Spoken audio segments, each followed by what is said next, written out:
ताज़ा घडामोडी पाहण्यासाठी आमच्या चॅनलला सबस्क्राईब करा, लाईक करा, शेअर करा आणि बेल आयकॉनला प्रेस करा. A7 न्यूजमध्ये आपले स्वागत. महाराष्ट्र राज्य हिवताप अधिकारी महासंघाची कार्यकारिणी जाहीर.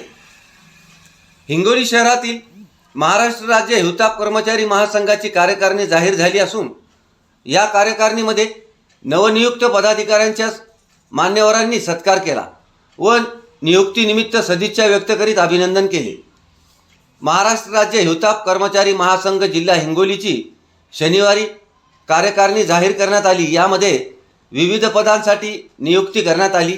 या कार्यकारिणीमध्ये जिल्हा अध्यक्षपदी के.डी. सूर्यवंशी, सचिव डी.बी. वाघमारे, कार्याध्यक्ष चक्रधर तुडमे, कोषाध्यक्ष मल्हारी चौफाडे, उपाध्यक्ष आर.एन. चेपूरवार, उपाध्यक्ष प्रताप साबळे, जिल्हा संघटक माधव होळकर यांची नियुक्ती करण्यात आली असून औंढा तालुका अध्यक्षपदी विनोद कुंदरगे, हिंगोली तालुका अध्यक्षपदी संजय बोरबळे, कळमनुरी तालुका अध्यक्षपदी यशवंत खोकले, सेनगाव तालुका अध्यक्षपदी रवींद्र बांगर, वसमत तालुका अध्यक्षपदी राहुल दरगू यांची नियुक्ती करण्यात आली असून त्यांचा यावेळी सत्कार करण्यात आला आहे.